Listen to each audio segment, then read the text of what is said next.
few notes. We'll do a review this Thursday at 6 p.m. There is a homework due on Friday. Most of what we're going to talk about in the next couple of days is what completes the homework set. So we'll talk about ancillarity. I'm going to mention Basu's and tell you what it says. That's the only thing we're going to be responsible for in the class is the statement of Basu's, and I'll try to allude to an example of it today. I'll tell you what completeness is. I'll try to break it down intuitively for you, what it might mean. I did assign one homework problem. My expectation is you can look up the solution if you need to. If you can do it all by yourself, that's really impressive. But that one is floating around that solution. And I just want you to see that proving something is complete is hard. You won't ever get asked in your practicing career to show that something is complete. But it's a neat sort of concept out there, but it doesn't help you. So in fact, all this stuff about ancillary statistics, it's really hard for that stuff to help you. There is something called the conditional frequentist. I'll kind of allude to it for 5 minutes tomorrow. It's really hard to create a paradigm where people are able to implement that in practice. But I'll tell you what it is. Good news is if you follow the likelihood principle, i.e. you use likelihood functions to derive your estimators, you get it all for free. So keep in mind when you condition on the whole data set, you've got the ancillary statistics in there, you've got the sufficient statistics, who cares if it's minimal, unless you're computing over something over and over and over again. So we'll say some practical stuff about all this. And once we're through that, we'll switch the page and point estimation. I would say that's the main bulk of the class. That's what we really want to do. That's the real practical stuff. And then we'll save some time for hypothesis testing as well. Okay, shall we get into it? Ancillary statistics. Let's go for a definition. So I'll call an ancillary statistic S of X. So X is just your data set. And so the idea is that we've got some X's. They're coming from some distribution. We build this test statistic, some stat. It's a function of the data, so it's a stat. And we can transform this, at least in spirit. You can always do that and figure out what the probability distribution of this is. And so an ancillary statistic has the property that f of Sx given theta is not a function of theta.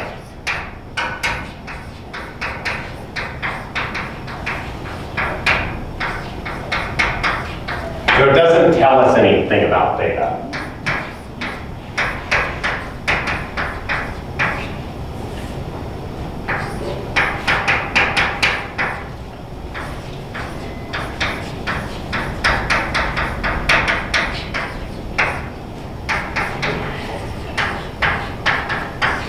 Is this a fair statement?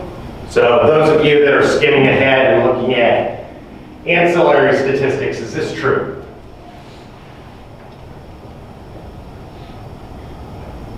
This part is. This is an overstatement. This says a little bit too much. So it tells us nothing about theta, and I'm going to say on its own? On its own, yeah, marginally. I.e. on its own. They might have information, and that's the whole Basu's theorem stuff. So that's the completeness criterion. So if you have a minimal sufficient statistic and it's complete, it will be independent of all ancillary statistics. And what that means is that the ancillary statistic can't ever help you with anything.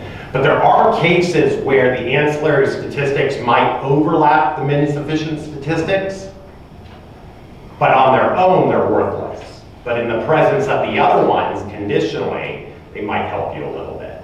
So, but on their own, They don't tell you anything about theta. And those are the examples I'm going to kind of walk you through today. So we'll see two examples of this where the ancillary statistic might be a subset of the minimal sufficient statistic. And so that tells us that it might have some information in the presence of other things. So we just need to be a little bit careful. Nobody's ever going to ask you about this in practice because we want to build things out of sufficient statistics. And if we want to be efficient about storage and computation, we might be interested in the minimal sufficient statistics. So my feeling in graduate school was, who cares about all of this stuff? It doesn't tell you about theta. All I care about is the sufficient statistics. I can always build that up and implement the sufficiency principle by using likelihood functions. And that's going to be my punchline all the way through. If you're using likelihood functions, you've at least got all the information there. Okay, cool. So here's an example. This example is in the book. So xi's are going to come from a uniform distribution. And I'm going to make this problem very similar to a problem that we've seen before. So I want to point out that we've studied this problem right here where this was 0 and this was theta. So we've seen this problem before. So back that triangular distribution that we built up with the range and the mid-range, this problem's eerily similar to it, but theta has a different interpretation here. So in this problem right here, theta is a location parameter and it's shifting around this unit uniform. And this parameter right here is a scale parameter. So there might be different ancillary statistics. So it does kind of change the nature of the problem. So we're going to study this one and recycle some of what we know from the other problem. Okay. Let's just say I collect n data points. We're going to build up some transforms.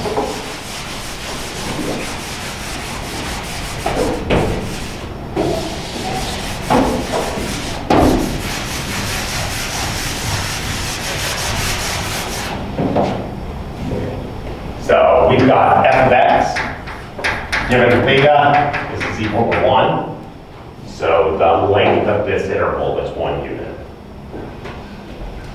So I guess I can draw a picture of this.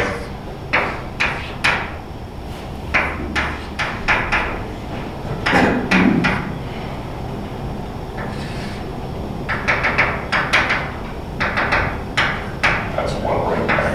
So this is f of x. So it's that uniform distribution. Let's consider two stats, xn minus x1. So that's the range. And similar to our old example, we'll also look at the mid-range.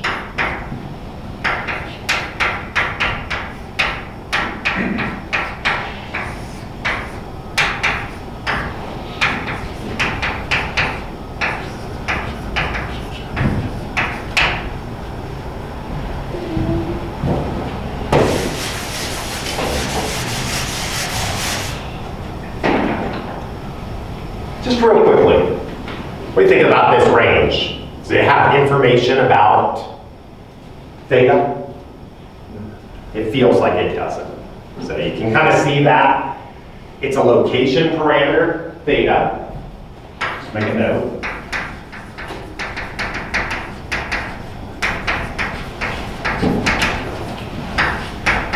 So theta is a location parameter, and it's just shifting this thing around right here.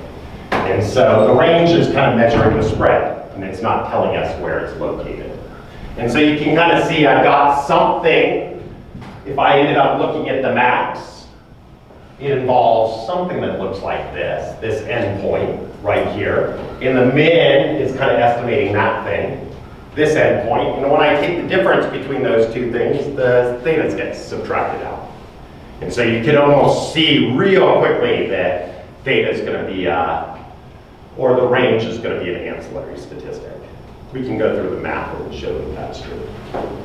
So on exams, I'd like you to conceptualize this stuff for a moment and not just jump into math.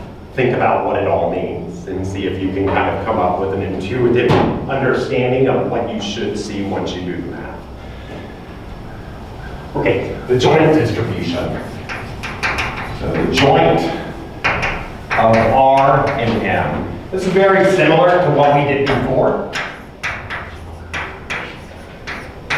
We wound up with something that looked like this. Before, this is n times n minus 1 times r to the n minus 2. Right there. This is the same distribution that we saw before when we built this thing up, but the bounds are a little bit different from what we saw before, because I've kind of changed the bounds here. But if we did all the transformations on everything in the functional form, it's the same, and so it's going to transform the same. If you want to run through all that again, you can do that. So we need to work out the bounds. Do that in a second. So I'll kind of point out from this is xn is over here, and x1 is over here somewhere.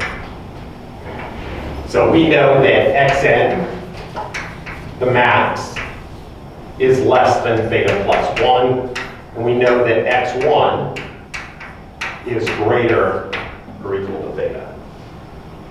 So we can already see maybe what the minimal sufficient statistic is. What do you think it is in this case?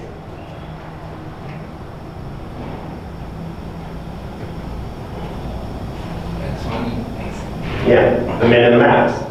So here's a good example of I've got a two-dimensional minimal sufficient statistic and I've got one parameter in there. So you might need to do a little bit of work and show that that's what the minimal sufficient statistic is. If you're to build up the likelihood function, the likelihood on theta, it just looks like this, right? Product I goes from 1 to n times f of x given theta, and that's just 1. So this thing is 1, right? Indicators. So doesn't have the thetas in there, so this is a good reason to believe we've written everything down wrong. So this is a fundamental mistake sometimes I see people make come final time, so don't make that mistake. If you write down a likelihood function and it doesn't have theta in there, there's a good chance you've messed up. So in my class, you've messed up, guaranteed. So because we want to learn the theta, I'm not going to set up an example like that. So I need the indicator functions in there. So delta, and I'll just re-encode this right here. I like to write it in terms of theta. So I'm going to say theta is greater than xn minus 1. I just got that from looking at this equation. And this theta is less than x1.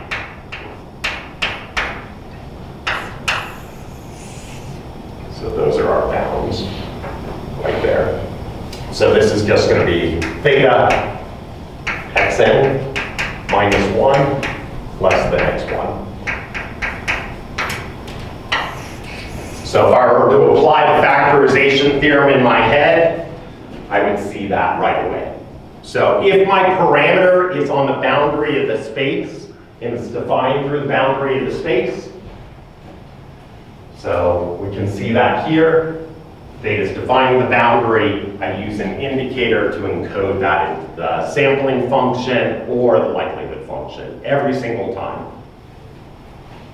So factorization theorem tells me to look at this part right here. This is the part that I can't untangle. If you want h of x, it's right there.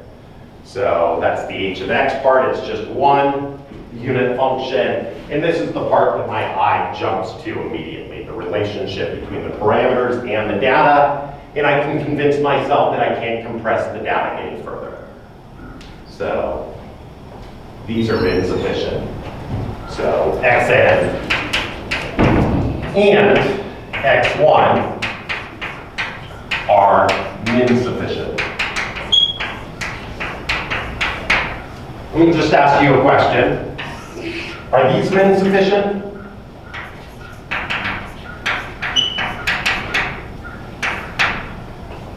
Yeah. Yes. Why? The invertible function of x1 and x1. Yeah, they're one-to-one functions. And so you tell me R and M, I'll tell you the max and the min. You tell me the max and the min, I'll tell you R and M. And so they have the exact same information because they're one-to-one functions. Some of you fell into that little pitfall on the midterm where I had just done a pretty trivial one-to-one transformation. I'm just checking to see that you've read that one little sentence in the book, but it makes sense. If I tell you one, I've told you the other. And so it's got to be min sufficient. We've already kind of intuitively figured out that R doesn't tell us anything on its own, but obviously it has something to do with the information in theta, because it's part of the min sufficient set. So this is the part that Fisher was grappling with when he started understanding what ancillary statistics were, sufficient statistics, and thought, how can they overlap each other? But they do. So in this case, they do. Basu's theorem is a statement of when they don't have any overlap with each other. Sam? So I get from the factorization theorem why you need both x1 and xn for the sufficient stats, but you could estimate theta using just one of those. Which one would you use? I would probably use x1, like Oh, if you chose just one of them, right. like x1 on its own, you could estimate theta that way, but You could. obviously it's not going to be. Yeah, you've lost some information though, because the other one might be budged up against the boundary harder. Okay. So it's really which one is closer to the boundary is giving you the information, and you don't know. Right. So yeah, you're right. You could choose one of them. We'll see an example like that, but you'd be better off using both of them together. Does that answer the question? Okay, so now we can work on our bounds. R goes between 0 and 1. That's the range. That part's easy. And then the mid-range goes between some stuff. So anybody have any idea what these are? Just going to test your memory real quickly.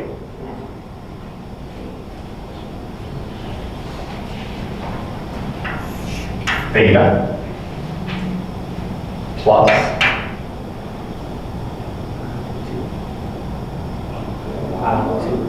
R over 2. This one.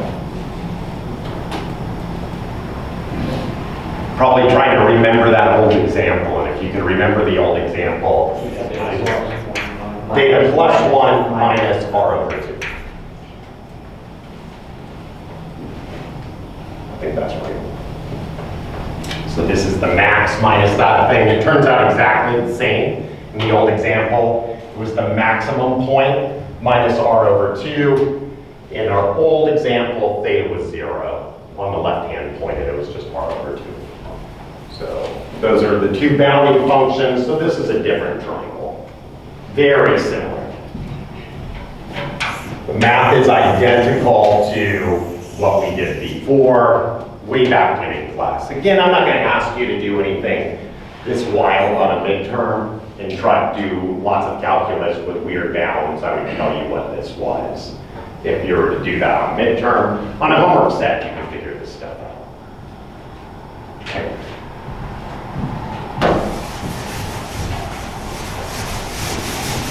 Let's look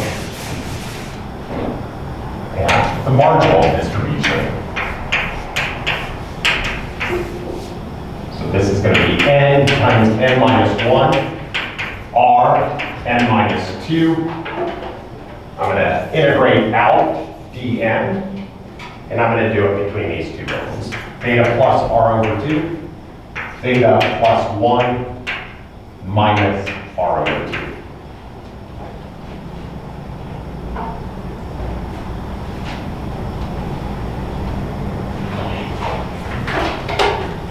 One check. Have I done this yet?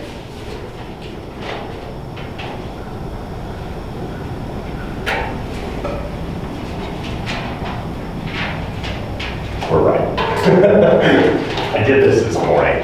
So every single time I have my notes in my back pocket. So just so you know. So if you're wondering how do I remember this stuff, I sit there in the morning and I do all the problems while I drink my coffee. So I scribble them down. So same thing that you guys do when you study for a test. Okay, this is correct. This is n times n minus 1, r n minus 2. And then I'm just going to integrate between these. I'll just do this. Insert the m, I can already see that's just a linear function, and then I'm going to take the difference between the bounds. So theta plus 1 minus r over 2 minus theta plus r over 2. So this is n times n minus 1, r n minus 2. Theta minus theta knocks out the thetas. Boom, there it happened. Just like in our mind with the min and the max, same exact reason. So those knock each other out. So I got 1 minus r over 2 minus another r over 2. So this is 1 minus r. And that's our answer. R goes between 0 and 1. Does anybody recognize this distribution? Beta. This is a beta. Which beta is it? N minus 1 and 2. There you go. And 2. So if you'd like, this is n minus 1 minus 1, 2 minus 1. So that's how we recognize that. So that's a beta distribution, and lo and behold, it doesn't have any betas in here. So no beta. Be very careful, make sure there's no theta over there, there's no theta r, just lists between 0 and 1. So it has nothing to do with the bounds, and it has nothing to do with its functional form. So r is ancillary.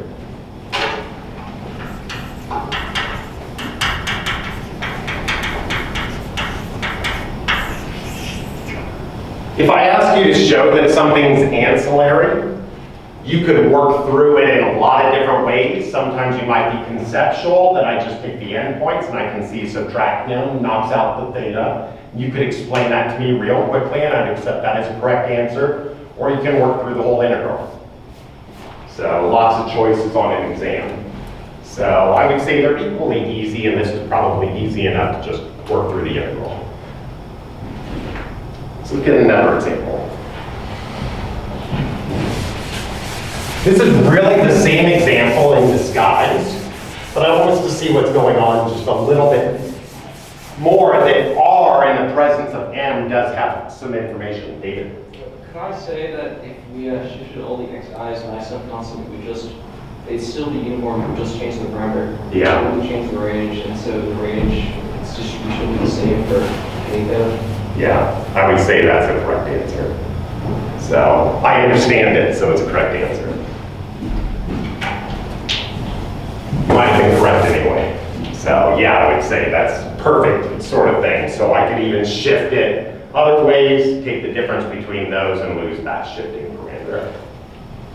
You can generalize that if you'd like. Example 2. So let's say probability of x is equal to theta is equal to the probability that x is equal to theta plus 1 is equal to the probability x is equal to theta plus 2. I should probably be polite and tell you that those are the only possibilities. Once I write this down and they all add up to 1/3 and I add those 3 probabilities, and I know probabilities can't be negative, I've always felt like you've said everything about it. But you might say probability of x anywhere that's not theta plus 1, theta plus 2 is equal to 0. I figure we've already said it, but I used to have teachers that would make you write this sort of stuff down. I'll make myself feel good. Just get rid of it. So uniform, very similar to this problem, it's just the discrete analog. Maybe a little bit easier to analyze.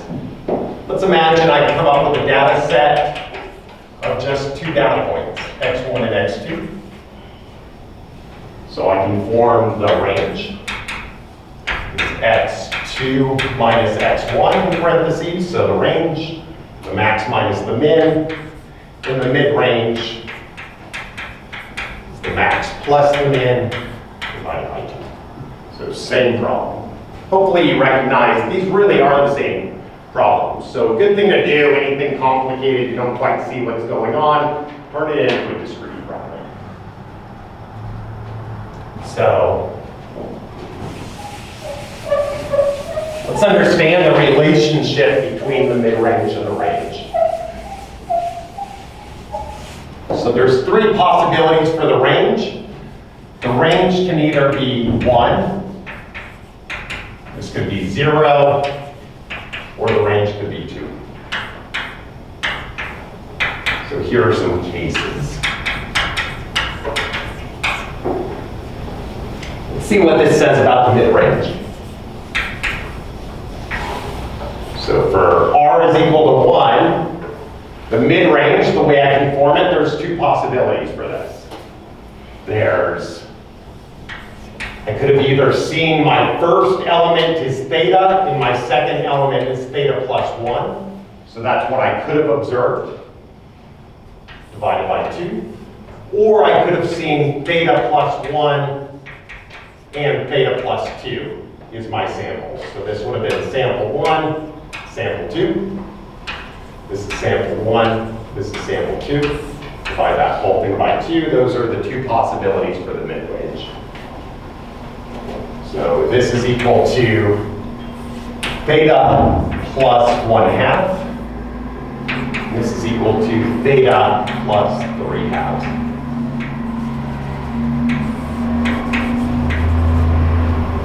So I can invert these, and I could say the theta is equal to the mid-range minus 1/2, or theta is the mid-range minus 3/2. It's one of those two things, so I'm just inverting over. And each one of these happens with some probability. So each of these has the same probability. So each has probability 1/2. So in the presence of the range being 1, I can make probabilistic statements about the mid-range and try to learn theta through that. So we see a little bit of information there. So I can flip a coin and tell you what theta is. As a statistician, I'd probably just report this is the whole answer and not flip a coin and tell somebody I only gave you half of the answer. Okay, range is equal to 0. So there's three possibilities here. So we could have theta and theta as our two elements. So we're seeing the same element both times, and that's what gives us the range is equal to 0. So I could have had theta plus 1 plus theta plus 1 divided by 2, or I could have had theta plus 2 plus theta plus 2 divided by 2. Theta is theta plus 1. This is theta plus 2. Similarly, I can invert these over and make some probabilistic statements about what I think theta is. So this is going to say theta is equal to, bless you, the mid-range, or the mid-range minus 1, or the mid-range minus 2. Bless you, bless you, bless you. So it's going around, huh? It must be the flowers in the air. So if you haven't been acquainted with Virginia pollen, this is the only place in the entire world where I get allergies. So welcome to the wildflower state. Each has probability 1/3. You can convince yourself of that. So it's because of the uniformity of all of the xi's. And this one's a little bit easier. So there's only one way to do this. I've come up with a theta and a theta plus 2. So the two endpoints divided by 2. So this is going to be theta plus 1. And I can invert that. And come up with theta is equal to the mid-range minus 1. And this happens with probability 1. So the range has information in the presence of n. Similarly, we could show that R is ancillary in this case, and just do the discrete analog of what we just did with integration, but we would do it with a sum. So Fisher is compelled to think a little bit harder about ancillarity. So ancillarity is just a statistic that on its own, marginally, doesn't give you any information about theta. And one might be inclined to think that that's always true. That no matter what you also gave, that the ancillary statistic doesn't give any information. And Fisher dived a little bit deeper into this conversation to try to understand, is there a criterion in which min sufficient statistics would have and tell us that ancillary statistics could be no use to us no matter what. Again, my practical side says, who cares? Just make sure you're conditioning on the full data set or the min sufficient statistics. So in terms of actually doing inference, I think that all we care about is sufficiency and min sufficiency. In terms of being philosophers and understanding the property of the spaces these statistics live in, these are interesting examples right here. It tells us that the min sufficient statistic and the ancillary statistics have some overlap. So let me just take a moment and introduce you to what the definition of a complete statistic is. We'll spend a few more minutes on Wednesday talking about this and a few more minutes talking about Basu's theorem. So let me just make the statements right now.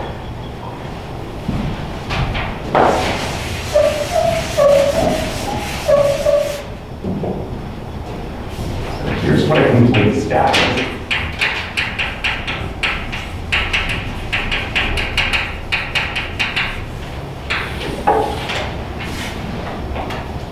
So I'm going to say expectation of GTX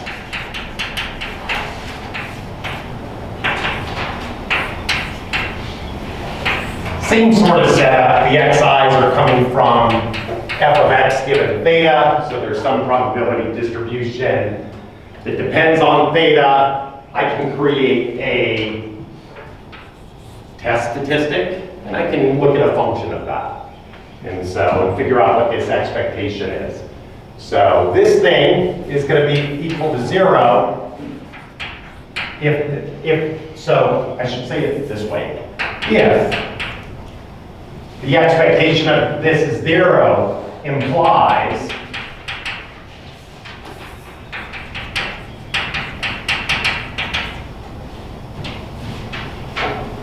that the probability distribution of GTX is equal to 0 given theta.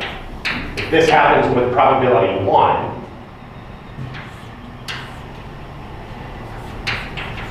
then TX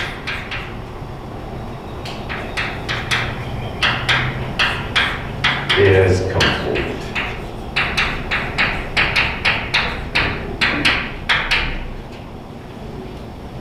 That's our definition. This is what I would like you to know. Just keep this in mind. So it says if the expectation of something is 0, it necessarily implies that the probability of that thing is actually 0. We can kind of see that if GTX was 0, of course this is 0. But this is kind of a hard thing to look through because this is going to be true for all x, or all g.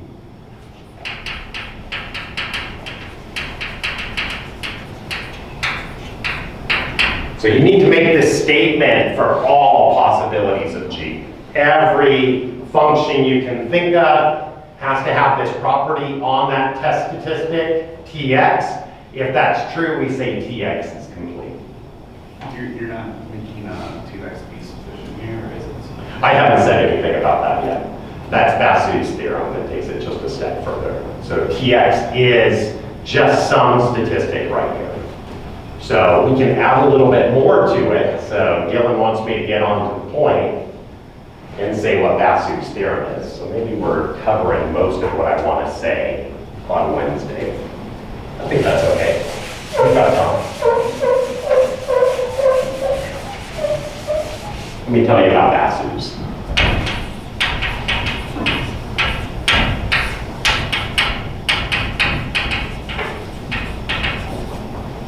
This is not a trick. I'm not saying don't worry about it because I want you to worry about it and it's going to be on a test. I'm not going to test you on Basu's theorem or complete statistics other than to just ask you what they say. So I just want you to be familiar with the concept.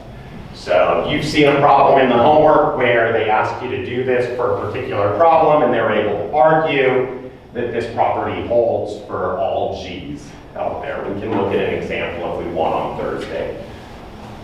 So, but I won't ask you to do that on a test, and nobody on campus is ever going to come to you and say, I got this test statistic, I want to know if it's complete, can you do this for me? Send them away. So, no, figure it out for yourself. It's not going to help you anyway. Okay, you can help them if you'd like. So Basu's theorem says this. If T of X is min sufficient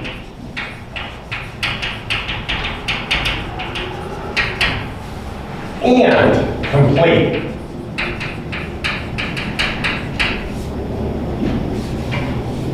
then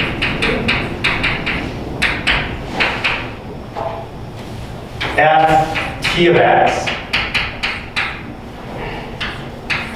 and S of X, so I'm going to say that's an ancillary statistic.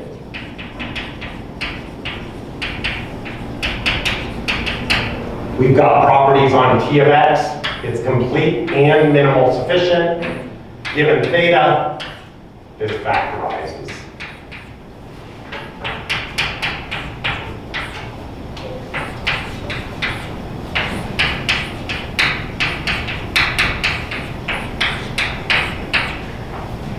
So T of X is independent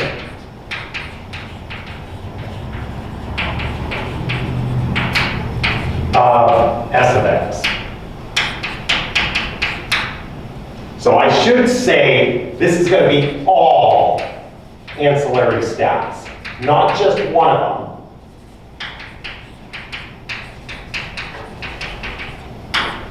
So there's lots of ancillary statistics out there. This is going to be true for all ancillary statistics. And we know ancillarity tells us nothing about theta, so the theta really isn't there. So that falls out of this. This function won't have theta in there. So what this is saying is that T of X and S of X don't live in the same spaces. So there's no overlap. So let me just ask you a quick quiz question. In our old example, so the two examples that we just looked at with uniform distributions, the discrete and the continuous, is the minimal sufficient statistic complete?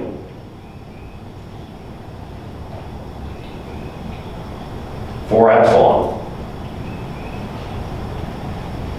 I can see you guys are about to say it, and you're about to say the right thing. If you understand what that says, you know the answer. Yeah, I'll take the head nodding as this great agreement. No, it's not. Why? Because obviously the minimal sufficient statistic and the ancillary statistic are overlapping each other. No, they're not independent of each other. And so they live, the ancillary statistic crosses over into the space of the minimal sufficient statistic. So that's kind of cool. So in that example, if you understood Basu's theorem, if somebody came in, you're able to work it out that way and show, oh, they overlap each other, so I know it's not complete. So I didn't have to go through any rough proof because I've got Basu's theorem on my side. Of course, we probably have to prove Basu's theorem, but I want to just eliminate that from the class. So if it makes you feel better, I've never seen an inference class spend even this much time on Basu's theorem, even though we've only spent about 15 seconds. So I'm going to talk about this function a little bit and what this criterion is, but I want you to just think about this. This is gt of x. And keep in mind, this is for all functions g. This is whatever my original sampling function is. I'll call this f of x, given theta dx. So this thing right here. So this thing right here is going to be equal to 0. So I'm just, and I should call that t of x right in there. So that's the probability distribution of that right there. And this has to be true for any of these. What this says right here when I look at this integral, if this is equal to 0, it's telling me that this function right here is orthogonal to that function. So maybe we'll spend a few minutes and write this down discretely to understand it a little bit better. But as we know, if I take a dot product of something that's 0, then we think those two vectors are perpendicular to each other or orthogonal. This is that statement in continuous land. So it's saying all of the GTXs are orthogonal to the original probability distribution. So that's that completeness condition. And that's why I keep talking about orthogonality, is that's what I see when I talk about the expectation. Let me start giving you a few minutes back. So I usually take 10 minutes from you every single day. So let me give you 8 of them back right now. We'll come back with this, and then we'll start entering into point estimation. Thanks, y'all.